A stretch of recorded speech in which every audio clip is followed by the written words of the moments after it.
दुनिया में एक ऐसा ड्रग है जिसे सिर्फ नशे के लिए नहीं बल्कि आतंक फैलाने के लिए भी इस्तेमाल किया गया। ऐसा ड्रग जिसके बारे में कहा जाता है कि इसे लेने के बाद इंसान कई दिनों तक बिना सोए, बिना खाए और बिना थके रह सकता है। इसी ड्रग को आतंकियों का एनर्जी बूस्टर और जिहादी ड्रग तक कहा गया और अब पहली बार यही खतरनाक ड्रग भारत में पकड़ा गया है। उत्तराखंड के देहरादून में एक ऐसी फैक्ट्री का भंडाफोड़ हुआ है जिसके बाहर कोई बोर्ड नहीं था। दिन में कुछ कर्मचारी दिखते थे और रात होते ही अंदर शुरू होता था असली खेल।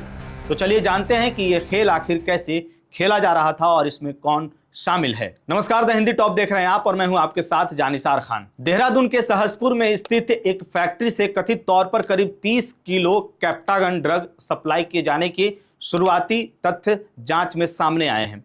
जांच एजेंसियां अब यह पता लगाने में जुटी हैं कि इससे पहले यहां से कितनी बार इस तरह की खेप तैयार कर बाहर भेजी गई है।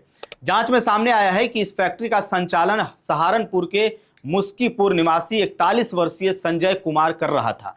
आरोप है कि वह पिछले साल जून से बिना लाइसेंस के इस परिसर में गतिविधियां चला रहा था। ऐसे में सबसे बड़ा सवाल यह है कि जिस व्यक्ति पर पहले भी नकली दवाएं बनाने के आरोप लग चुके हों वह दोबारा उसी जगह तक कैसे पहुंच गया। जानकारी के मुताबिक संजय ने यह परिसर बिजनौर के मूल निवासी और फिलहाल देहरादून के रायपुर रोड में रहने वाले प्रदीप शर्मा से 35,000 रुपये महीने की लीज पर लिया था। चौंकाने वाली बात यह भी है कि फैक्ट्री के बाहर कोई साइन बोर्ड तक नहीं लगाया गया था।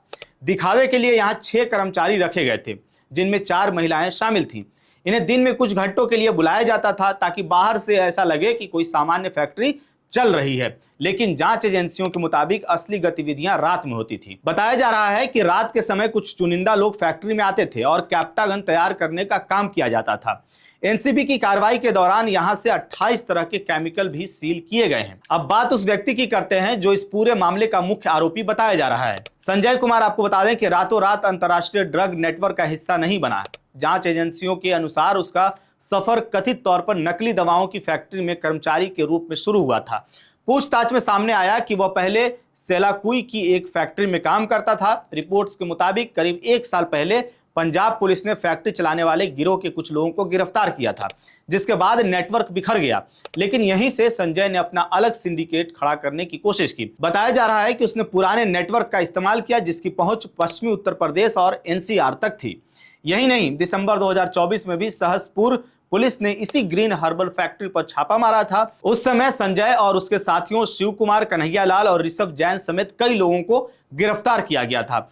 उस मामले के बाद फैक्ट्री का लाइसेंस भी रद्द कर दिया गया था, लेकिन कहानी यही खत्म नहीं होती। जेल से बाहर आने के बाद संजय ने कथित तौर पर फिर वही परिसर किराए पर ले लिया और जांच एजेंसियों के अनुसार नकली दवाओं से शुरू हुआ यह नेटवर्क अब कैप्टागन जैसी अंतर्राष्ट्रीय स्तर की ड्रग तक पहुंच गया। अब सवाल फैक्ट्री मालिक पर भी उठ रहे हैं, क्योंकि जिस परिसर को 2024 में नकली दवा मामले के बाद सील किया गया था उसे कोर्ट के आदेश से 1 अप्रैल 2025 को फिर खोला गया और महज 2 महीने के भीतर दोबारा किराए पर दे दिया गया।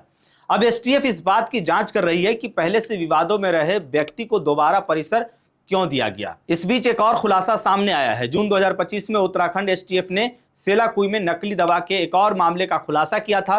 जांच में वहां भी संजय की भूमिका संदिग्ध बताई जा रही है। एसटीएफ के अनुसार कुछ भुगतान उसके जीएसटी पंजीकरण से जुड़े मिले हैं और अब उसे उस मामले में भी आरोपी बनाया जा रहा है। लेकिन अब इस पूरे केस के बाद असली सवाल यह है कि आखिर यह कैप्टागन है क्या और इसे जिहादी ड्रग क्यों कहा जाता है। चलिए वो भी जान लेते हैं। दरअसल कैप्टागन एक सिंथेटिक उत्तेजक ड्रग है जो एम्फेटामिन फैमिली का हिस्सा है। यह सीधे इंसान के सेंट्रल नर्वस सिस्टम पर असर डालता है। इसे लेने के बाद व्यक्ति की नींद, थकान और भूख खत्म हो सकती है और उसे असामान्य ऊर्जा और उत्तेजना महसूस हो सकती है। यही वजह है कि इसे दुनिया के कुछ हिस्सों में जिहादी ड्रग या एनर्जी पिल तक कहा जाता है। रिपोर्ट्स के मुताबिक मध्य पूर्व और खास करके सीरिया में सक्रिय आतंकी संगठनों जिनमें आईएसआईएस जैसे नाम शामिल हैं पर इसके इस्तेमाल के आरोप रहे हैं। कहा जाता है कि यह लड़ाकों को लंबे समय तक बिना थके युद्ध लड़ने की क्षमता देता है। इसका दूसरा बड़ा पहलू टेरर फंडिंग से भी जुड़ा है। विशेषज्ञों के अनुसार इस ड्रग का काला बाजार अरबों डॉलर तक पहुंच चुका है और इसी पैसे का इस्तेमाल हथियारों और आतंकी नेटवर्क को मजबूत करने में किया जाता रहा है। अगर इसके इतिहास की बात करें तो कैप्टागन कोई नया रसायन नहीं है। इसे 1961 में फेनेथाइलिन नाम से एक दवा के रूप में बनाया गया था। बाद में इसके दुष्प्रभाव सामने आए और 1986 में वर्ल्ड हेल्थ ऑर्गेनाइजेशन समेत कई अंतर्राष्ट्रीय संस्थानों ने इसे प्रतिबंधित कर दिया। प्रतिबंध के बाद इसका अवैध उत्पादन शुरू हुआ और 2011 के सीरियाई गृह युद्ध के दौरान इसकी मांग तेजी से बढ़ी। आज सीरिया और लेबनान इसके सबसे बड़े अवैध उत्पादन केंद्रों में गिने जाते हैं। इस खबर को लेकर के आपकी क्या राय है, आप क्या सोचते हैं? अपनी राय हमें कमेंट बॉक्स में जरूर बताइएगा। मेरा नाम है जानिसार खान, आप देख रहे हैं द हिंदी टॉप। वीडियो अच्छी लगे तो चैनल को सब्सक्राइब कीजिएगा और हमें इंस्टा, फेसबुक और एक्स पर भी फॉलो कीजिए।